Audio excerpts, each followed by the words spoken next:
Hello बच्चों, मैं हूँ मीनू चौहान और आज हम लोग हिंदी वसंत भाग 1 के अंतर्गत अपना नया अध्याय मैं सबसे छोटी हूँ कविता का अध्ययन करेंगे, जिसे सुमित्रा नंदन पंत जी ने लिखा है। और इस कविता के माध्यम से उन्होंने एक ऐसी छोटी बच्ची की कामना की है जो कभी भी बड़ी नहीं होना चाहती, जो अपनी माँ का प्यार कभी खोना नहीं चाहती। इसलिए वो चाहती है कि वो हमेशा छोटी ही बनी रहे। और उसका ऐसा मानना है कि जब वो बड़ी होती जाएगी माँ का प्यार छूटता जाएगा, इसलिए वो चाहती है कि वो हमेशा ही छोटी बनी रहे। तो चलिए पढ़ते हैं हमारा आज की कविता। मैं सबसे छोटी हूँ, तेरी गोदी में सोऊं, तेरा अंचल पकड़ पकड़ कर फिरूं सदा माँ तेरे साथ, कभी न छोड़ूं तेरा हाथ, बड़ा बनाकर पहले हमको तू पीछे चलती है माँ, हाथ पकड़ फिर सदा हमारे साथ नहीं फिरती दिन रात, अपने कर से खिला धुला मुख, धूल पोछ सज्जित कर गात, थमा खिलौने नहीं सुनाती हमें सुखद परियों की बात, ऐसी बड़ी न होऊं मैं, तेरा स्नेह न खोऊं मैं, तेरे आंचल की छाया में छिपी रहूं निष्प्रह निर्भय, कहूँ दिखा दे चंद्रोदय। यानी कि ये कविता श्री सुमित्रानंदन पंत जी द्वारा लिखी गई है।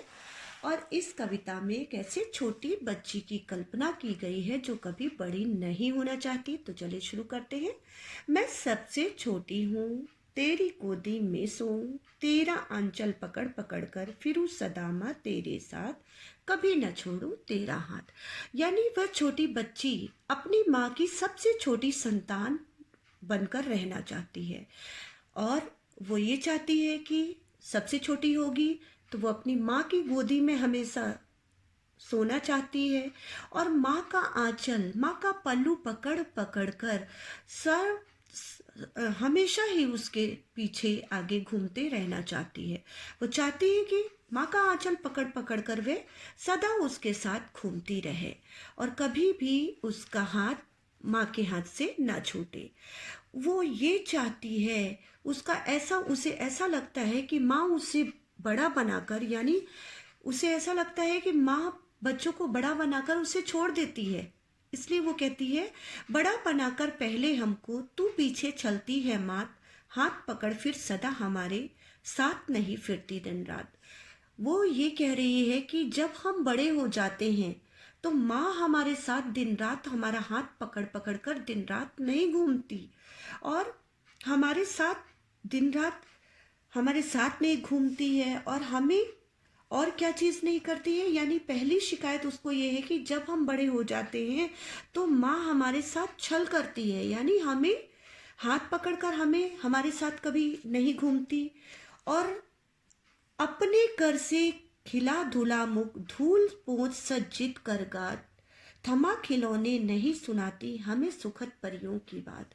यानी कि उसे ये भी शिकायत है, दूसरी शिकायत उसे ये होती है कि जब वो अपने कर से, अपने हाथों से हाथ मुंह धुला कर, जब यानी छोटे बच्चों को क्या होता है, माँ जब उनके हाथ पैर गंदे होते हैं तो उनके हाथ पैर कौन साफ करता है, मम्मा करती है।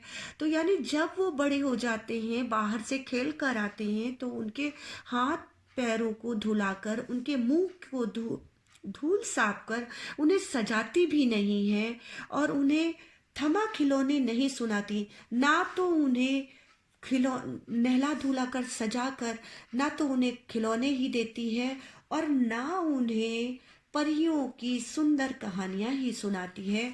इसलिए वो कहती है कि ऐसी बड़ी न होऊं मैं, तेरा स्नेह न खोऊं मैं, तेरे अंचल की छाया में छिपी रहूं निष्प्रह निर्भय, कहूं दिखा दे चंद्रोदय। यानी कि वे छोटी बच्ची शिकायत करती है कि जब हम बड़े हो जाते हैं तो माँ हमारा हाथ दिन रात पकड़ के नहीं घूमती, माँ अपने हाथों से हमारे हाथ मुंह को नहीं धोती, हमारे कपड़े नहीं बदलती, हमें सजाती नहीं है और ना ही अपने हाथों से हमें खाना खिलाती है और ना तो हमें वे खिलौने देकर बच्चों को सुखद यानी अच्छी लगने वाली परियों की कहानी ही सुनाती है। तब वो कहती कि मैं ऐसी बड़ी न हूँ, मैं ऐसी बड़ी कभी नहीं होना चाहती कि जिससे मुझे तुम्हारे स्नेह को खोना पड़े, तुम्हारा प्यार खोना पड़े। और मैं तो हमेशा ही इसीलिए छोटी रहना चाहती हूँ। मैं तेरे स्नेह न खाऊं खोऊं मैं, मतलब मैं ऐसी बड़ी कभी नहीं होना चाहती जिससे मुझे आपका प्यार खोना पड़े। मैं तो आपके आंचल की छाया में ही छिपी रहना चाहती हूँ। कैसे? निष्प्रह, निर्भय। निष्प्रह मतलब बिना इच्छा के, मेरी और कोई इच्छा नहीं है। मेरे जीवन में सिर्फ एक ही इच्छा है कि मैं अपनी माँ का प्यार हमेशा पा सकूं, माँ के आंचल की, माँ की गोद में हमेशा छिपी रहूं। और वो अपनी माँ की गोद में निर्भय मतलब बिना डर के छिपी रहना चाहती है। और ये चाहती है कि जब भी वह बाहर निकले तो अपनी माँ से कहे, कहूँ दिखा दे चंद्रोदय, कि मुझे, हे माँ, मुझे चांद्र का उदय दिखा दे। यानी चांद जब निकला है तो उसे दिखाने के लिए वो हमेशा अपनी माँ से जिद करती रहे। जैसा कि आपने देखा भी होगा, जब बच्चे छोटे होते हैं तो बच्चे जब जिद करते हैं तो माँ उन्हें बहलाने के लिए बाहर लाती है, और एक लोरी टाइप में भी है, उसे सुनाती है कि चंदा मामा दूर के, इस टाइप में बच्चों को चंद्रमा दिखाकर उनको बहलाती है। तो कहीं ना कहीं कहने का अभिप्राय ये है कि इस कविता के द्वारा मैं सबसे छोटी हूँ। इस कविता के द्वारा कवि ने ऐसी कल्पना की है, यानी सुमित्रा नंदन पंत जी, जिनके जीवन में माँ, जिन्हें अपने माँ का प्यार कभी नहीं मिला, क्योंकि जब उनका जन्म हुआ तो उसके 6 घंटे के बाद ही उनकी माँ का देहांत हो गया। इसलिए उनके जीवन में माँ की कमी हमेशा बनी रही, और उस कमी को कहीं ना कहीं वो इस कविता के द्वारा पूरी कर रहे हैं। यानी उन्होंने इस कविता के माध्यम से ये बताया है कि माँ का प्यार क्या होता है। यानी वो माँ के प्यार से वंचित हैं, इसलिए इस कविता के माध्यम से वे हमेशा ही छोटे बने रहने की कामना करते हैं। तो आई होप आप सबको समझ में आ गया होगा। धन्यवाद।